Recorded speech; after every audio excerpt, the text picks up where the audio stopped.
This is breaking news.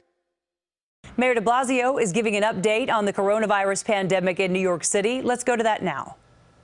Nothing is more important in our recovery than our public schools. We know that as our public schools come back, our city comes back. We had a great day yesterday, reopening our middle schools. Amazing day, just filled with spirit and hope and a sign of things to come in New York City. And today, 1,200 New York City schools open, a sign of our rebirth. So we know how important it is to move our school system forward. And for the last 3 years, we've had extraordinary leadership of the New York City public schools by our Chancellor, Richard Carranza. For 3 years, he's given his heart and soul to the kids of this city, and it's been a labor of love. I've worked shoulder to shoulder with him. I've seen it. And a lot has happened in these 3 years to move us forward. This is a school system today with the highest graduation rate in the history of New York City. This is a school system today where academic achievement keeps moving forward, but not just in some places, all across our school system. This is a New York City today where we're closing what has been called previously the achievement gap. We're bringing more fairness and equality. We're helping uplift students of color and helping them move forward like never before. And that was our challenge before COVID. We now face a deeper challenge with a COVID achievement gap. This is going to be all of our business going forward. Bringing back our schools, bringing back our kids, helping them catch up and then move forward academically, but also addressing and supporting them emotionally. That's what a lot of the work will be for the remainder of this school year, but particularly starting in September. When we reset the whole equation, we bring everyone back. But over these 3 years, Richard Carranza has kept us moving forward. Strong academic performance, great strides for fairness and equality. He's proven that we can and must do both.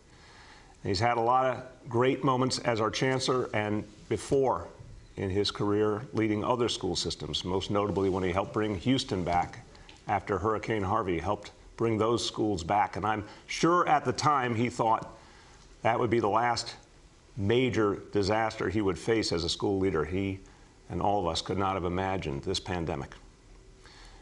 But he's persevered, and he has brought our schools through, whether it was a turn to remote in the spring, which was done with extraordinary capacity by our educators and our school staff, led by our chancellor.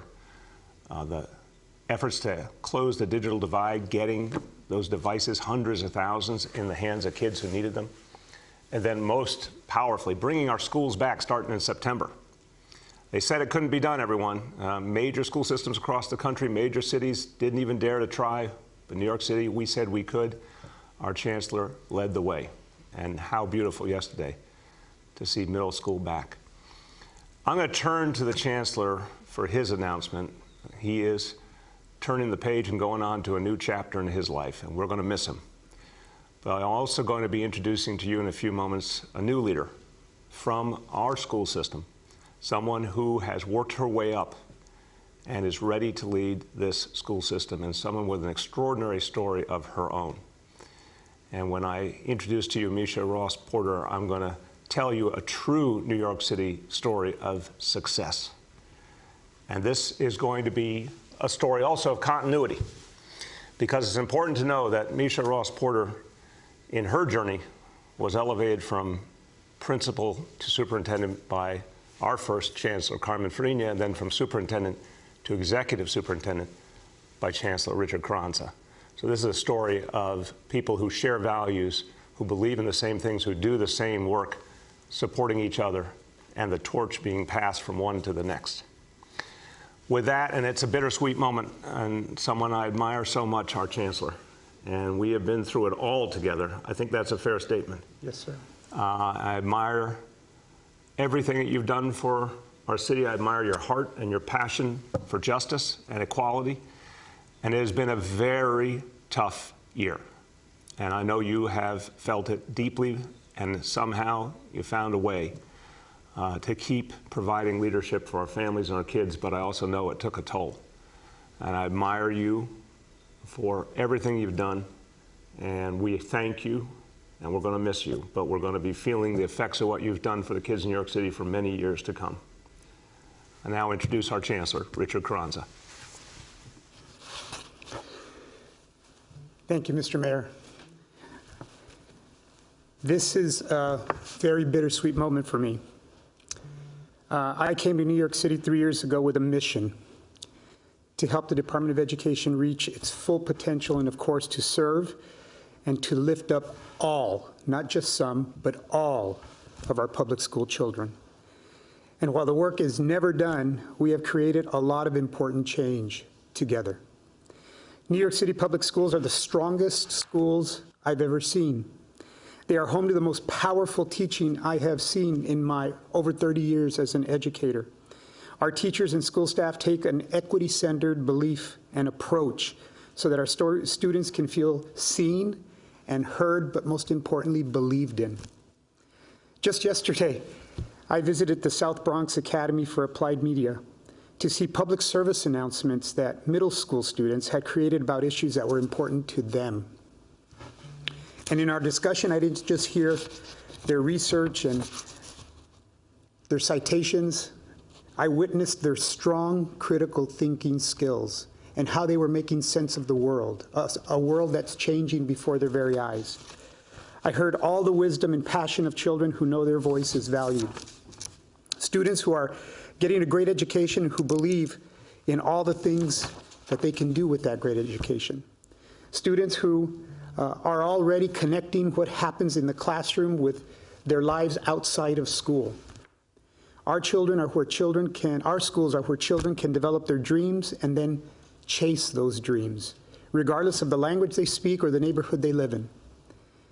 I'm proud of what we've accomplished over the last 3 years. Our seniors have continued to break their own records with rising graduation rates and college enrollment rates. We have capped the length of suspensions and implemented restorative practices in the largest school system in America. We made true progress in dismantling structures and policies that are products of decades of entrenched racism, like suspending school screens. And we finally brought mental health into the spotlight and made it a major priority, which has been tremendously crucial during this pandemic. The change we've created together will help lift up generations of children to come. And I want to be really clear that this is because of the incredible work of the entire Department of Education family. To all my colleagues at the Department of Education, it is incredibly hard to say goodbye to you. And in my culture, we don't say goodbye, we say hasta luego, until we see you again. You are the most dedicated, hardworking colleagues I have ever had the privilege of working with, and it's been my privilege to be your colleague. I know the pandemic has not been easy for you or for any New Yorker. And make no mistake, I am a New Yorker. Well, not by birth, by choice. A New Yorker who has lost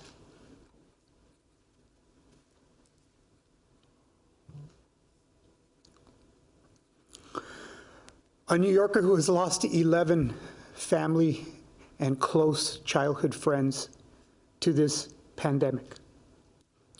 And a New Yorker who, quite frankly, needs to take time to grieve. I feel that I can take that time now because of the place that we are in, and the work that we have done together. We have created safe learning environments for the children of essential workers. We've delivered over 500,000 devices for remote learning. We've served 80 million meals to New Yorkers and reopened nearly all of our schools ahead of every other school system in America. We have stabilized the system in a way that no one thought possible. The light, my fellow New Yorkers, is truly at the end of the tunnel. And I can't think of anyone who would be better to lead this work and take up this mantle and serve New York City's children as the next New York City Schools Chancellor than Meisha Ross Porter. She's born and bred New Yorker.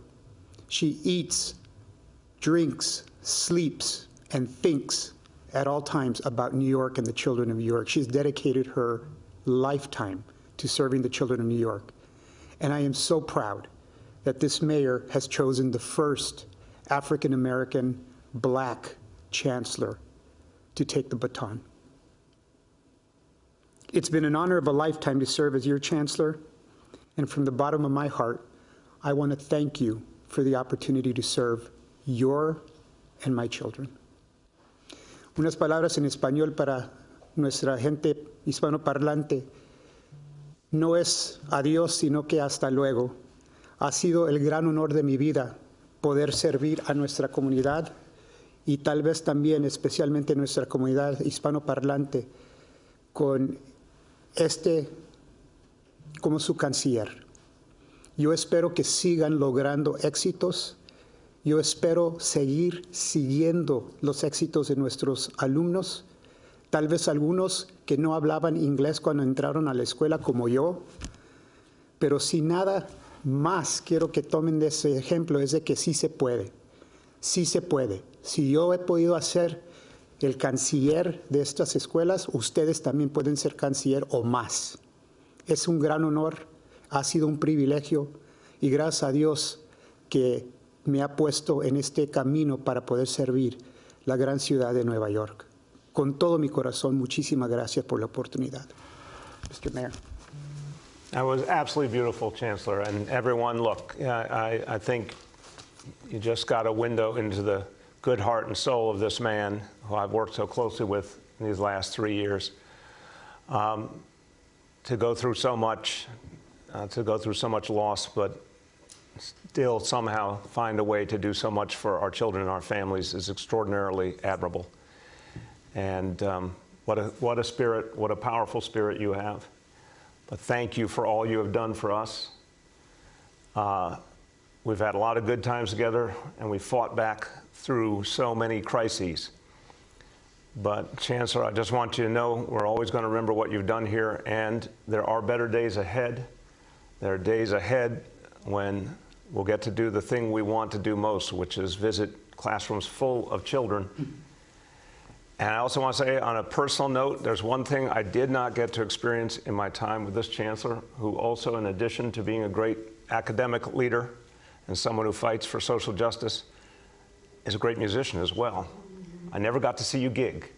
So when this is all over and everything's open again, I look forward to seeing one of your performances. And I know that's one of the things that brings you joy. I'm counting. And that'll be a good day. That'll be a celebration day. Yes, sir. Well, we pass the torch now. And again, this is a story of New York City and the greatness of New York City. Because when you hear the story of Meisha Ross Porter, you hear about someone who cares, someone from this city who wanted to really do something for children who she understood because she lived their lives too. Born and raised, Southeast Queens, moved to the Bronx, fell in love with the Bronx, and became a fighter for the Bronx. Meisha is someone who understands what it is to go through everyday life without privilege and to have to earn and then fight for every single step. But Meisha's heart always told her to go where the need was greatest. And so as she kept elevating in her career, she didn't say, send me someplace easy. She always wanted to be where she could do the most good, particularly for kids who looked like her. And she made that choice throughout her career. But very early on, those around her noticed that she was not just a typical educator. She had something special. From her first experiences as a teacher, leaders took notice, and they kept indicating her, singling her out as one of the leaders of tomorrow. When it was time to choose the prestigious fellowships and the opportunities for further advancement, one after another turned to Meisha. A lot of great leaders and educators saw in her someone singularly able, not only to lead academically, but to bring her heart and soul to the mission in a way that everyone could feel, that all the teachers around her, everyone who worked in school buildings could feel, kids could feel, parents could feel. It's something, this work, this precious work of educating our children, it's work of the mind, but it's also work of the heart. And Meisha has both in such extraordinary measure. She became a renowned principal in the Bronx. And then, as I said, Chancellor Carmen Farina, when looking for new leadership, saw what Meisha brought and made her superintendent. When Richard Carranza became our chancellor, he looked to restructure our system and create a stronger leadership structure. He elevated Meisha Ross Porter to executive superintendent for all the Bronx. And the Bronx alone, the number of schools, number of students in the Bronx would be one of the largest school districts in the nation if it stood alone. And over these last 3 years, Meisha has led it with incredible ability. Someone who really listens to the community, helps people have a sense of common direction, brings people together. She is someone who has fought for those who have not gotten their fair share. She believes in excellence in education, but also fairness and equality in education. And she's lived that. She's made it come alive. And yes, she will make history as the first African-American woman to lead the New York City public schools in the entire history of New York City. And as we all know, this is by far the largest school system in America. So this is a moment of national importance that an African-American woman will take the helm of the nation's greatest public school system. I am so proud as a New Yorker of this great New York City success story. I'm so proud that once upon a time, a young woman believed she could do something great and uplift folks who have been left behind, and then she proceeded to do just that. And at this crucial moment, we need continuity and we need strength. We need a leader who understands what's going on the ground and is going to see us through to the next step, opening up our high schools and then bringing back our whole school system strong in September. And I am absolutely certain of her leadership, and it's my honor to introduce to you the next chancellor of the New York City Public Schools, Meisha Ross Porter. Thank you, Mr. Mayor. I am so honored for this opportunity. Thank you, Chancellor Carranza. It has been a great joy and privilege to lead and to learn from you as a leader. And I want to thank the Mayor and the Chancellor for seeing me. And what I want to promise to all of the New York City families, students, educators, that I will see you in the same way that folks have seen me. I want to thank my husband and my family for being here to support me in this moment. And I want to also thank my New York City Department of Education family, because this moment isn't about me, it's about the story of us and what we're going to do together to move this system forward.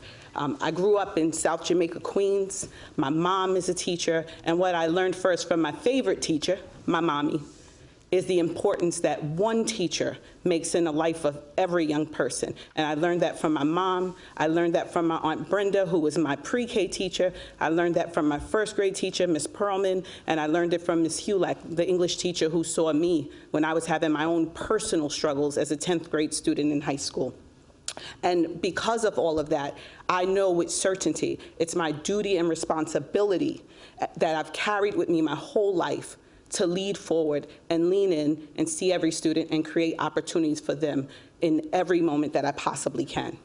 And the Bronx, well, you know me. I've dedicated my life to service in the Bronx. I've dedicated my life to education in the Bronx. I started as a youth organizer with a youth group called Take Charge, Be Somebody in Highbridge with Omar Ortiz, Robin Marie Desereau, Cindy Bautista, and Michelle Baez, and we created the first public youth council, elected youth council in Highbridge in the Bronx.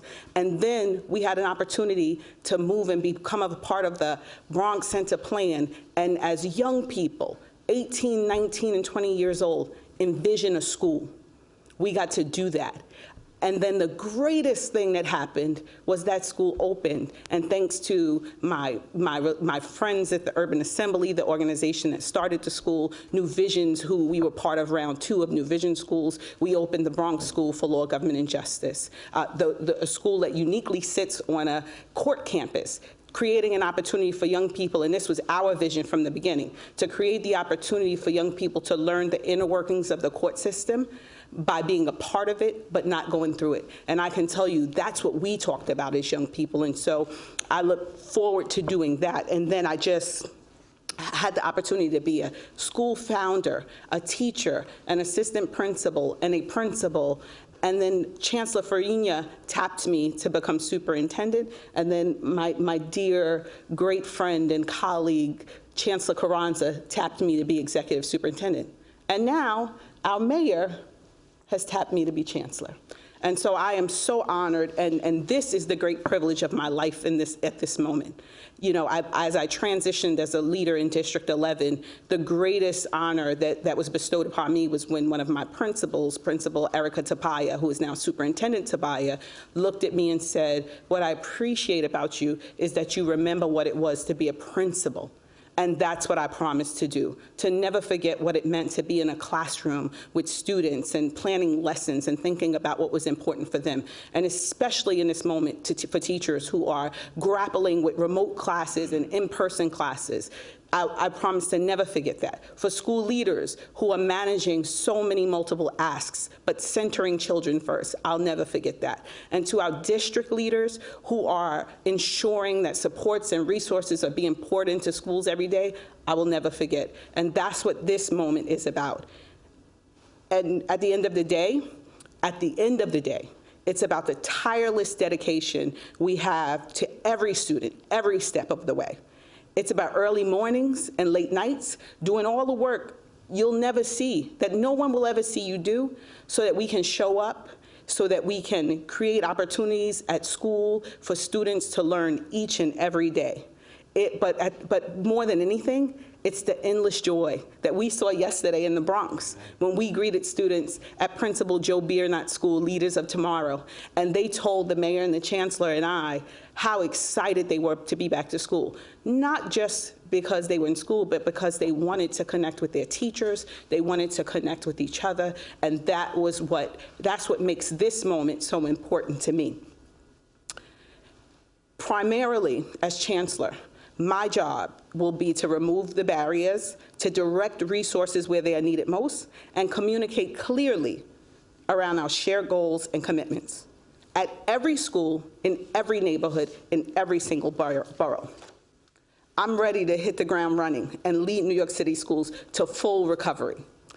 It won't be easy, but I've never done anything easy. But we've come so far since March, and Chancellor Carranza and the mayor have laid an incredible foundation, and the cabinet at the central office are ready and raring to go. I pledge to our students, to the young people, I'm indebted to you as a leader, as a teacher, as a principal, and I promise we'll do everything to reopen schools. Starting with high schools, we're ready to go. We'll expand the learning opportunities and do more to address trauma and academic needs, because we know that that is very real. And we just heard the heart of our chancellor as he grapples with his own trauma, because we know it's a real and important thing for us to address. To our families, we'll improve communication and build up trust. I've heard you. I've been in town halls and conferences and Zooms and Teams. We'll continue to build on investments we've made in your children, our children, because every child deserves a rigorous, high-quality education where they see themselves in the curriculum every single day. And to our staff, to our teachers, our principals, our school aides, our paraprofessionals, our guidance counselors, our kitchen staff, our custodians who've made our building shine, our school safety officers who've been at the front lines greeting folks every single day. To every single person who works in the New York City Department of Education, we'll listen closely so that we can do the work where we need to do, and that's in our school buildings, in our classrooms with our students. We're going to build up communities together, and we're going to bring people together to serve students. And to our many, many advocates and community leaders, because what I've said over and over again, this moment is not about what the school system will do alone, but it's about New York City will do together to invest in our children. And so to our many advocates and community leaders, we'll partner with you to keep making New York City a better place for all children. I'm ready to get to work. I am so honored to serve in this role, and I understand greatly what it means for it to be me. And to all the little girls out there, I'm saving a seat for you. Thank you, Mr. Mayor. Thank you, Chancellor Carranza. Chancellor, hasta luego. We are joined at the heart and at the hip. Mr. Mayor, let's go. Let's do this. I'm ready. Amen. Amen. Thank you so much, Meisha, and congratulations to you, and congratulations to your whole family, Yes. including, I didn't know that it was your aunt was your teacher too, and your mom obviously was your teacher, and they should be very proud of this moment of what they nurtured and fostered in you. But again, this is a New York City success story. Our New York City public schools have produced our new chancellor.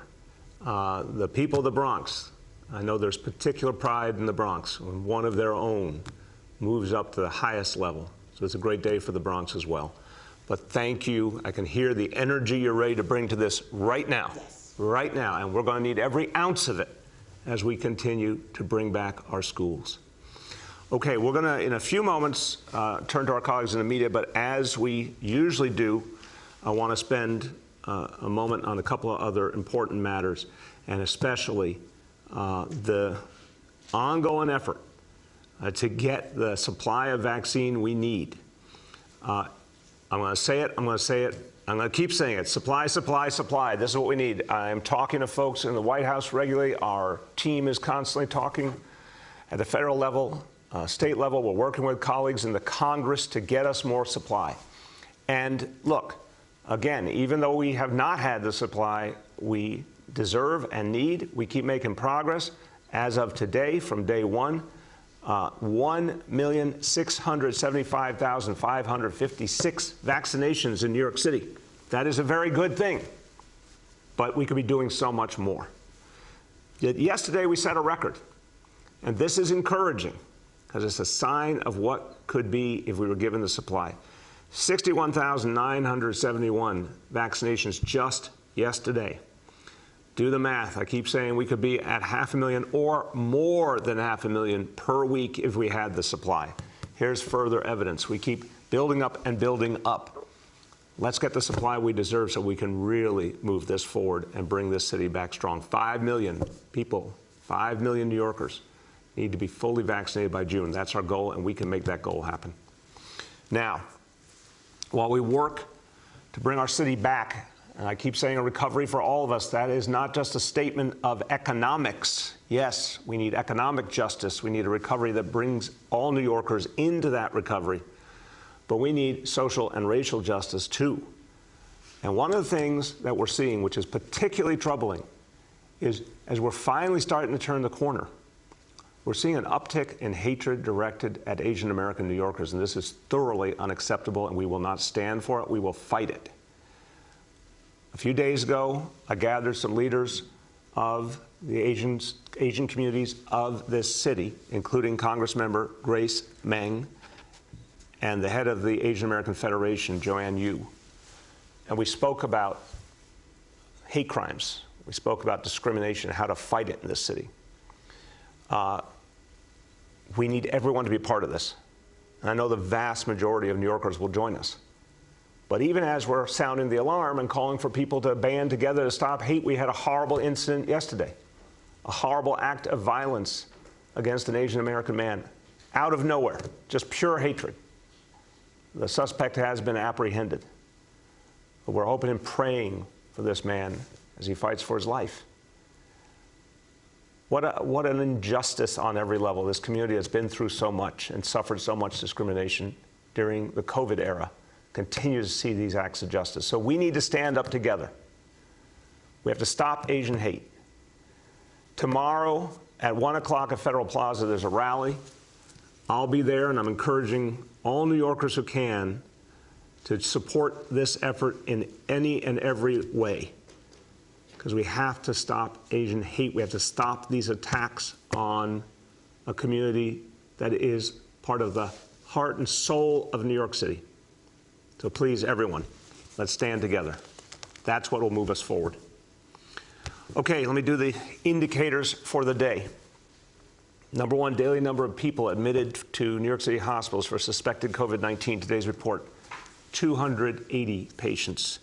63% confirmed positivity level, hospitalization rate 4.14 per 100,000.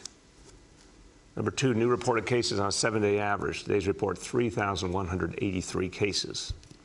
Number 3, percentage of people testing positive citywide for COVID-19.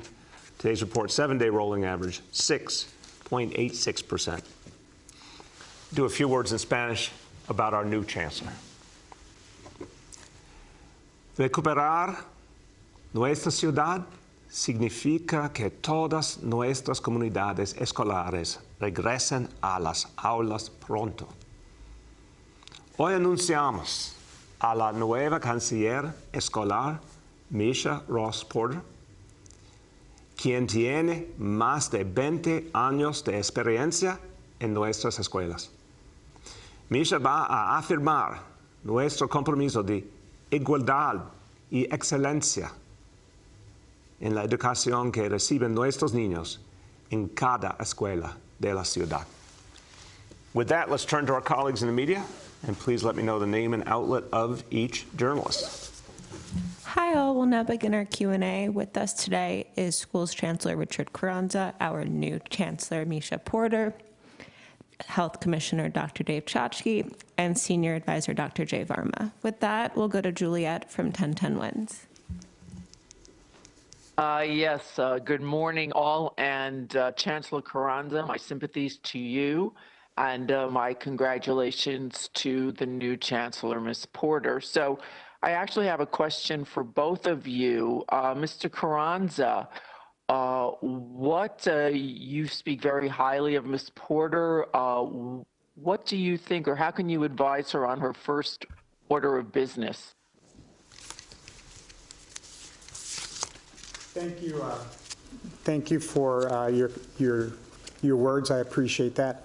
My advice to Chancellor Porter is do you, be you. Lead with the heart that you've led in every one of the assignments that you've had in New York City. Continue to keep the children at the forefront. Remember, you serve the children. Everyone else should be helping you serve the children, and you should be helping them as they serve children. So my advice to her is do you and keep doing you. That would be my advice. That is what we call pithy and accurate, too. Excellent advice. Go ahead, Juliet. Do we have another question? Can you hear me? Juliet, are you there? Yes, can you hear me? Yeah. Yes. Am I there? Yes. Can you hear me? Yes. Okay, thank you. And for the new Chancellor, Ms. Porter, you talked about mental health as a component. Where do you want to take that, and in what form do you want to see that in school helping children? So I'm going to take my chancellor's advice and I'm going to do me, like he said. But I think it's going to be super important that as we continue our reopenings, and the first thing I'm looking forward to is reopening high school and focusing in on how we reopen schools fully in September. And mental health is at the core of that. Supporting the social emotional needs of our students is at the core of that. And I look forward to doing that work in the new school year and as we get through these next 3 to 6 months of this school year. Yeah, and I want to emphasize that the work we're going to do on mental health takes the foundation that we laid through Thrive NYC with getting mental health support into every school. Remember, before this administration, there was not mental health support in every school. When we created community schools, hundreds of community schools, we had mental health professionals in every school, assigned to every school. We made sure every other school had training in mental health, access to mental health professionals. We added to that earlier this year, including access to what health and hospitals can provide in terms of mental health support, therapeutic support, et cetera. And then we said, let's build this all out with, on top of the work, the social emotional learning announcement we made, Chancellor, a couple of years ago now, putting social emotional learning throughout all the school system. Let's build it out with mental health screening of every child in September with additional social workers. That's something we really want to focus on. One of the things that's most important, and I hope to see in the new stimulus, is support for education. Well, that includes mental health support, more and more mental health professionals and social workers in our schools. So we have a lot of building blocks here that are all going to come together for September. Next, we'll go to James from Pix 11. Hey, good morning. Happy Friday to everyone on the call. Thanks for taking my call. Happy Friday, James. How you doing today? You know what? Really well. Thank you. It's a beautiful day in New York. Every day is a beautiful day, but particularly today, it's lovely. Thank you. A question, I guess, for the new chancellor and for the mayor. Certainly, segregation in schools has been a major issue throughout your tenure, Mayor, and look, throughout the recent history of New York City. What are we looking at going forward with this this chancellor, who is herself a person of color from New York City schools? How can that help? And what is the course that you want to take to try to address this pervasive problem? Thank you for the question. I'll start and then I'll turn to Meisha. I think it's fair to say that someone who's experienced the life of our public schools from childhood and as a professional as well is going to help us take the next step in diversifying our classrooms and overcoming the barriers of the past. We made major announcements in the last few months. We are changing screen schools, and more is coming. We are changing the approach to gifted and talented, and more is coming. A brand new approach that will be announced in September. Even though I think the coming months may not be the moment when this happens, I do believe with this new moment of opportunity to re-examine the questions again, the day will come in Albany when we come up with a new plan to change specialized high schools, something the Chancellor and I fought for, because that status quo in specialized high schools represents to me the worst of the past, and it does not represent our city. We have been moving on all these fronts, and we're going to be doing a lot more in the course of this year. And I think our whole society, I think whether it's local government or state government, people are more and more ready for these changes, and we're going to make these changes. So I think it is a moment for profound change. And I know Meisha Ross Porter knows both the academic reality of how we bring fairness and opportunity to kids and the question of how we create justice in our society. She knows how to blend those two together because she's been doing it in her work every day for 20 years, going back even to when she was a youth organizer creating a high school. I mean, think about that. Young people deciding there needed to be a school that really represented them and would uplift them and then make it happen. That's the caliber of our new chancellor. Chancellor, you want to add? Absolutely. You know, as superintendent of District 11, I worked to ensure that we had an open middle school admissions process. So I believe in ensuring there's opportunity and access. And I think the mayor and the chancellor have already begun to make great grounds in this area. The reality is, you know, segregation exists, and I'm not going to shy away from the importance of really looking at the inequities around admissions processes and really pushing forward for ways we can create opportunities and access for all students across New York City. Amen. Go ahead, James. Switching gears, we have reports of wait times of up to 5 hours at the Citi Field vaccination site and similar wait times at the Bathgate site in the Bronx. What's being done to shorten those wait times, and what guarantees can you give to people that they won't have to stand in the cold, especially in overnight periods of time, for lengthy periods of time like this? You know, James, I thank you for bringing this forward. Again, I'm going to always make it a point to thank journalists who alert us to a problem.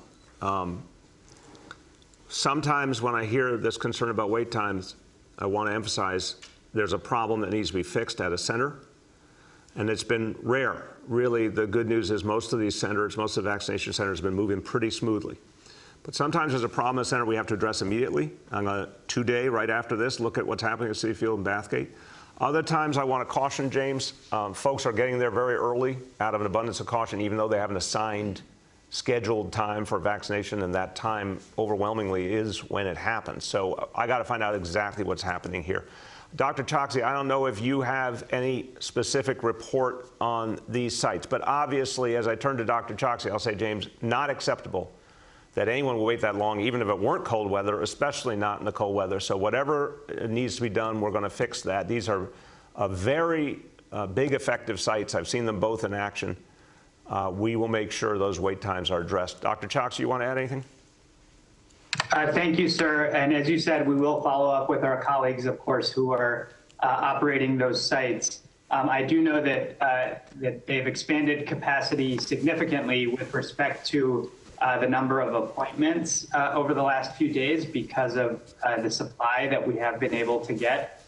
And in the last 48 hours, I know they've increased staff concomitantly to try to address some of these wait times. So we will follow up on all of those things. I'm going to connect what Dr. Choksi said to our education theme today, because he had an SAT word there, concomitantly. Concomitantly. That's not one I wheel out a whole lot. Not sure I ever will get through it, so I don't try. Okay, who's next?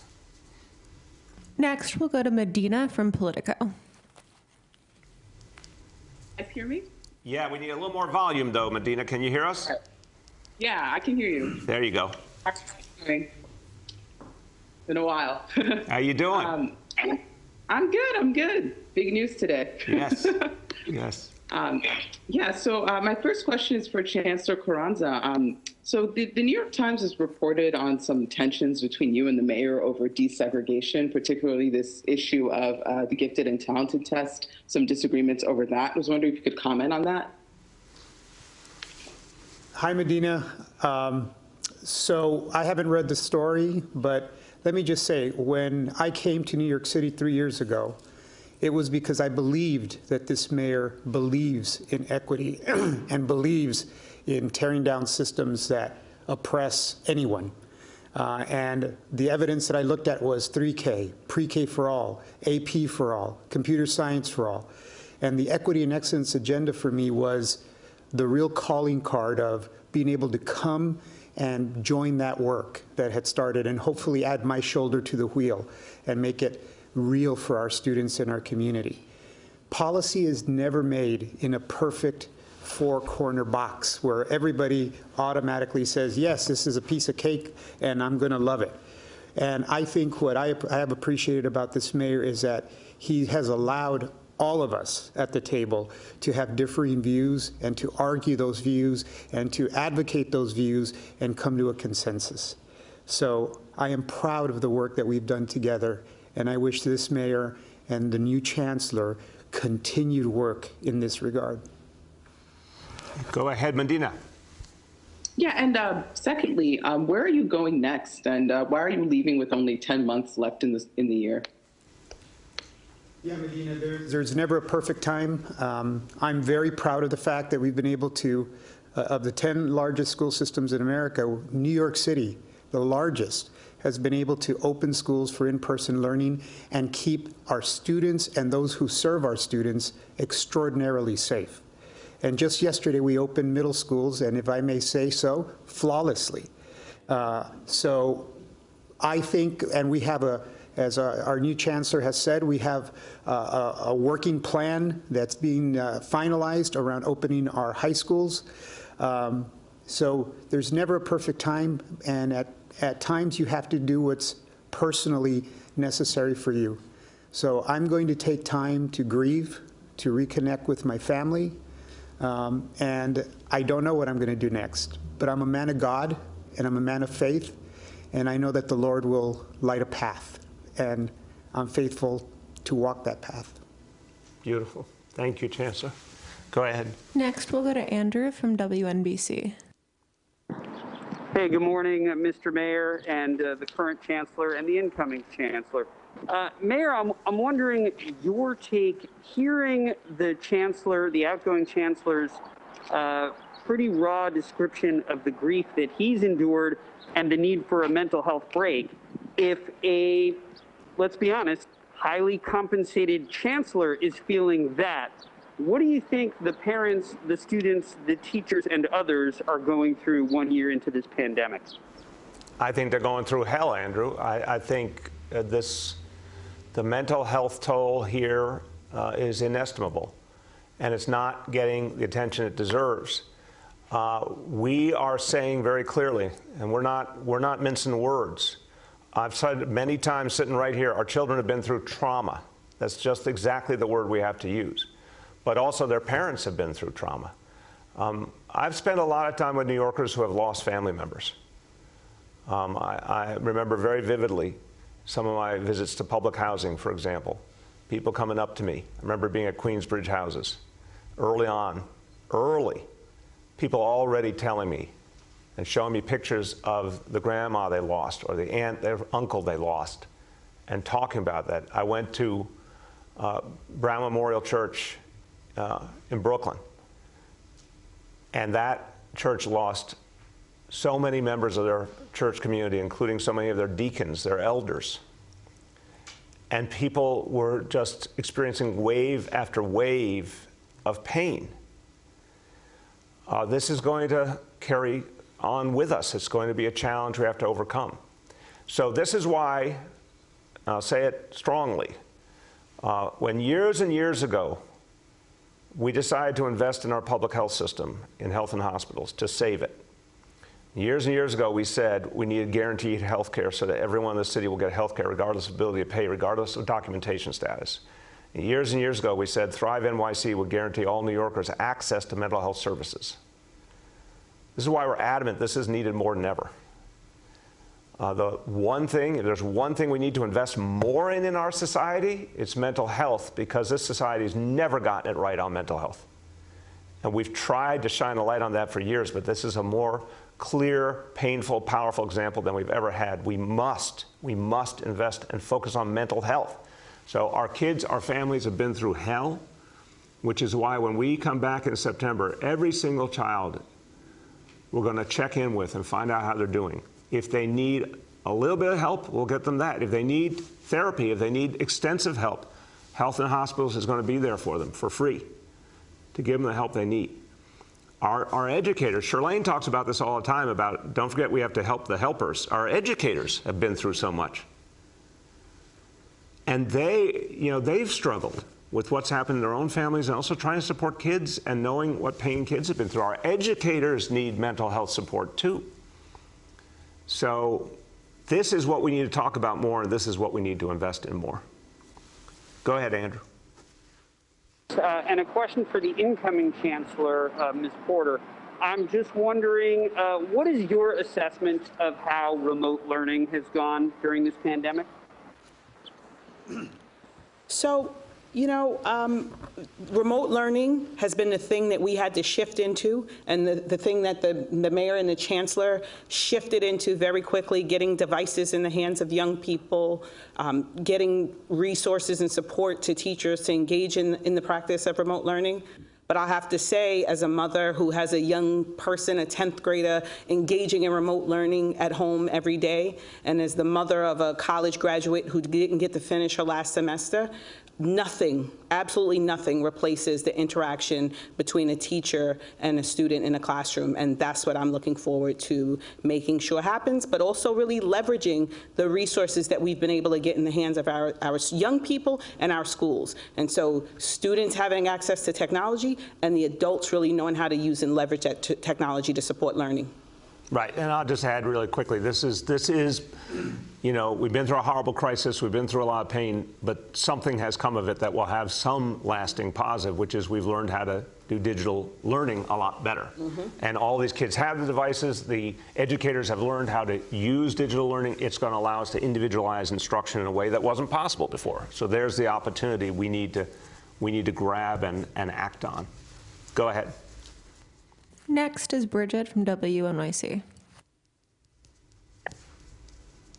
Good morning, everybody. My first question is for Chancellor Carranza, and I just want to echo some of what my colleagues have expressed in terms of condolences for what you've experienced. As you've talked about your own grieving and needing time to recover, I'm wondering if you can also talk about some of the specific things that you think need to happen for the school system as a whole to heal in a fundamental way. Thank you, Bridget. I appreciate your sentiments.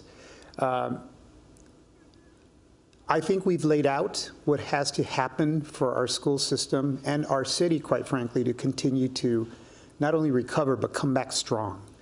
And that includes making sure that we have social emotional supports and the resources and the training and the materials that teachers can use to support our students. I think it's also very, very important that we as New Yorkers continue to follow the medical advice that our medical experts have given to us, that our health commissioner has spoken about, because as New York writ large gets healthier and gets more immune, it makes it possible for us in the schools to continue to have in-person learning and add more and more students to in-person learning as well. I also think it's important, look, one of the things I love about New York is that you tell it like it is. And I'm just going to tell it like it is. We have to have patience, and we also have to have flexibility as we go forward, because at every single point during this pandemic, the facts have changed, or the facts have evolved, or what was true 2 weeks ago or 2 months ago mutates. And we have to be able to adapt to those changes. So flexibility and patience is important, but it's also important that, you know, I think from this point forward, the new post-pandemic normal will never look like the pre-pandemic normal. And part of this new normal is going to include social emotional supports, trauma-informed curriculum, trauma-informed pedagogy, concomitant with the academic supports that we know are so important for our students to make up this COVID opportunity gap that's been thrust upon us. You have used concomitant correctly in the sentence. If this were spelling bee, you'd be doing well. Thank you. Go ahead, Bridget. Thanks for the SAT word, Chancellor. And then for Chancellor Porter, you talked about being ready to open high schools. Can you talk some more about that and explain what your thoughts are there? So my initial thoughts are, first, getting the doors open, but second, creating those healing spaces for students to learn in building. And so we're looking forward to getting the doors open for our students, supporting our educators in all of the ways that they need to show up for young people, but also leaning into what the Chancellor talked about. And that is really leaning into what our new normal at school looks like, leveraging technology, engaging in social emotional learning supports, acknowledging the trauma that our communities have faced, and ensuring that our school communities hold all of those things as a part of their requirements for serving our students and families. Go ahead. Next is Steve from WCBS Radio. Hi, good morning, everybody. Appreciate you taking my question. Of course, congratulations to the incoming Chancellor and best wishes and our condolences to the outgoing Chancellor. First, I wanted to ask the incoming Chancellor, when we talk about creating this new normal, it has to be a somewhat daunting kind of task ahead to look at what we could be facing in September in terms of students coming back. They're going to be in all different spaces in terms of what they've learned, what their retention is, and of course, the trauma that so many have experienced. So to the new Chancellor, when you look at creating this new normal, I mean, what is your mindset going into this? So you say daunting. Me, I say possibilities. You know, I see so many opportunities to leverage the work that has started to really move our school system forward. And we've been talking in education and across the country for years about what it means to live and be a 21st century learner. And now we have the opportunity to do that. So I see potential and possibilities for what will come in the next school year, and to put in place and ensure the things that should have always been in place in our schools. When I was a principal, I had a full-time social worker. And that was something that I acknowledged was a need in our building. And we need to make sure that every school has the resources to support trauma, social emotional learning needs, that our curriculum is representative of the communities that they serve, and that our students, all students, see underrepresented populations in their curriculum. And so I'm looking forward to potential and possibilities of what our new normal would look like. Go ahead, Steve. Appreciate that. Thank you. And to the outgoing chancellor, I know you were asked earlier if you have any advice for the incoming chancellor. I wanted to try and take a kind of different angle on that question. What have you learned in the past 3 years that you wish you knew as you came in terms of, New York's education industry, about how parents operate, about how teachers operate? What have you learned in the time you've been here that you wish you knew when you started?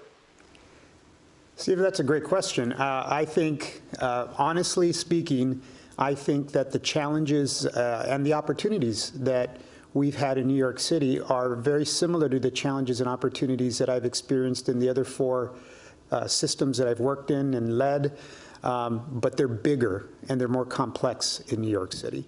And one of the I think the attributes and one of the reasons why Chancellor Porter is such a good choice is because she's grown up in New York City. She knows the streets, she knows the boroughs, she knows what the not only the challenges are, but more importantly, what the opportunities are.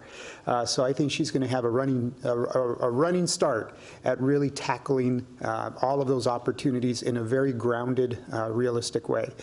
I would also add, though, that one of the things that I appreciate and I will forever carry with me about New York is just the honest, sincere, passionate advocacy of our parents, our communities, our advocates, our elected officials, when they advocate for their point of view. And I'm going to appreciate that because there was never a gray area. And I appreciate that, and I didn't know that coming in, but I've sure come to appreciate that and embrace that, even if it hasn't been my particular point of view. For me, that's what makes New York, New York, the greatest city in the world. I agree with that statement, Chancellor. Who's next? We have time for 2 more. First, we'll go to Emma from the New York Times. Hi, good morning. Just wanted to say the same thing. I'm very sorry for your losses, Chancellor Carranza. And I had a question for you. My colleague Eliza's story is up. I know you haven't read it yet, but should we view this, the fact that you're leaving before the school year ends abruptly, should we view this as you're leaving in protest after having disagreements with the mayor? Thank you for your sentiments as well. I truly appreciate it. Look, I'm leaving because I need to take care of me. And I need time to grieve. And this city, this school system deserves a chancellor who 100% is taking up the helm and leading the charge to bringing everybody back in September. And I'm proud and I'm incredibly honored that I've had the opportunity to do that to this point. But at some point, you have to heal your own heart if you can share your heart with others. So that's what this is about. And there's never a perfect time, but I'm extremely proud that we are at a point where we can make that handoff. And I have no doubt that our new chancellor will take us to the finish line. Thank you. Go ahead, Emma. And a question for the new chancellor. Can you talk about sort of your views on integration? Do you have similar views to Chancellor Carranza? And what's one thing you would want to achieve on that front in the next 10 months? You know, I want to build on the work around integration. And I would say over the next 10 months, I want to really dig into G&T. I think that is top of mind and top priority. And that is where my first focus will be as it relates to integration. Yeah, and I want to amplify, Emma. We said to the parents in New York City, G&T as we know it is going away. This is the last time that there'll be the process in any way like the one that people have known before. This is the last time G&T will be structured as it was before. Let me amplify this for a moment, because I've had this conversation with the current chancellor and the new chancellor. There's a hell of a lot more gifted and talented kids than the current approach captures. The entire concept of saying, you know, if a typical kindergarten class is something like 65,000 kids and only 2,500 somehow are gifted and talented is preposterous. We need to show the people of the city something better. Now, the challenge has been over the years, and I want to be clear. We focused on a lot of things. We focused on pre-K for all, 3K for all, AP for all, computer science for all, intense training of our teachers, professional development, so many things, even before you get to what we had to do during the pandemic. Gifted and talented, we did not find a better solution for. And it is a true statement that in this crisis, seeing the power of digital learning opened up a doorway to a new approach to gifted and talented. So none of us, honestly, have been satisfied with the status quo on gifted and talented, but we needed something different to replace it. And we finally now see the outlines of what that looks like. In September, with leadership of our new chancellor, we will present a very different approach to gifted and talented that will be much more inclusive, that will reach many more children, that will not create the kind of separation that we've seen in schools, and in fact will take digital learning, among other tools, to help children learn who are ready to learn in an accelerated manner, whether it's in one subject, in multiple subjects. We'll be able to do that now in a whole new way. So gifted and talented as we have known it is gone. In September, you're going to see an entirely new approach, which I think will be better educationally for our kids and also for ending segregation and improving diversity in our classrooms. Go ahead. For our last question, we'll go to Rima from Chalkbeat. Hi, everyone. Chancellor Carranza, I just want to echo what everyone else has already said. I'm so sorry to hear about the loss of your family and friends, and I just wanted to say that to you.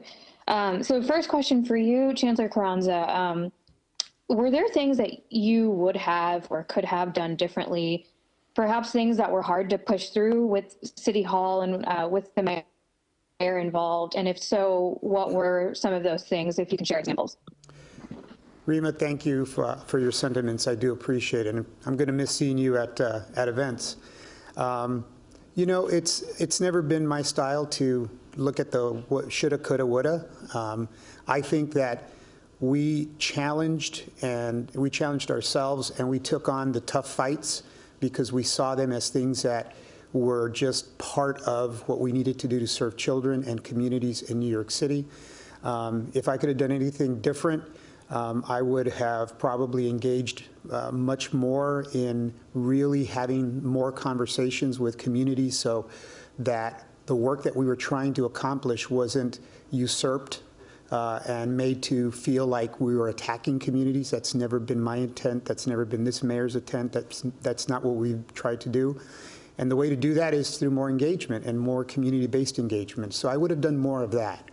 But one thing that I'm satisfied with is that every day when I get up and look in the mirror, I'm satisfied that I've never hid who I am, and I've never been shy about articulating where I'm coming from.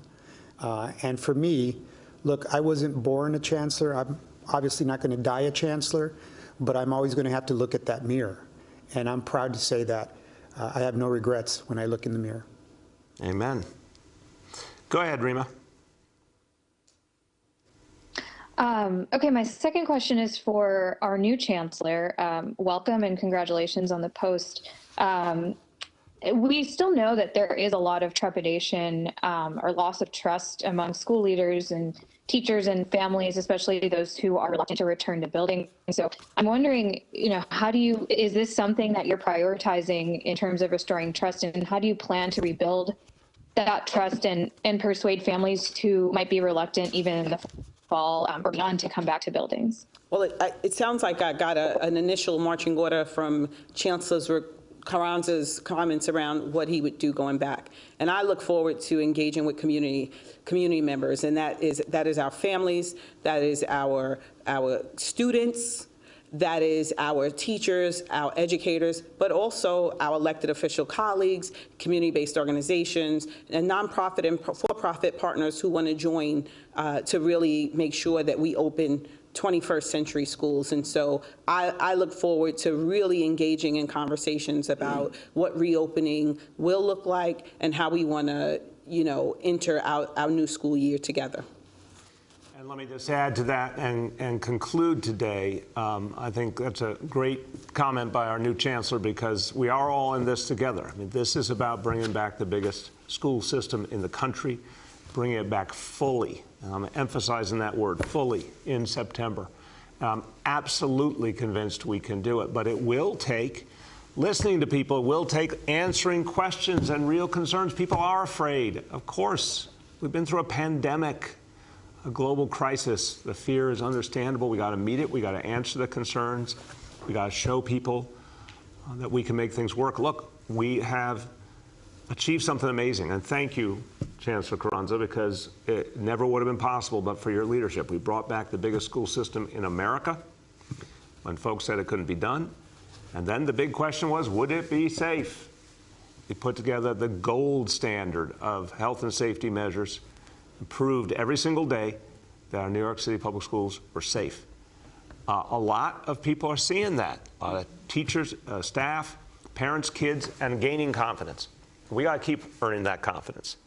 But we're now going to have the greatest, most powerful tool, which is vaccination. We're going to get 5 million people vaccinated by June. It's going to be a whole new ballgame by the time we get to September. So today, we celebrate what the New York City Public Schools have achieved. We thank Chancellor Carranza for all he has contributed to the city. Yes, you may not have been born here. You may not have been lucky enough to have been born here. But you became a New Yorker. Next best thing. Yes. And you are now etched in the history of New York City in a very noble way for all you have done for us. And we pass the torch to someone born, bred, went to our public schools, came up as a teacher in our public schools. This is, for every teacher out there, for every educator, one of your own, going all the way to the top. For every kid in New York City public schools, you can dream of being chancellor, because guess what? The new chancellor traveled that same path. This is a day to celebrate what is possible in New York City, because the answer is everything and anything is possible in New York City. That's what makes us great. Thank you, everyone.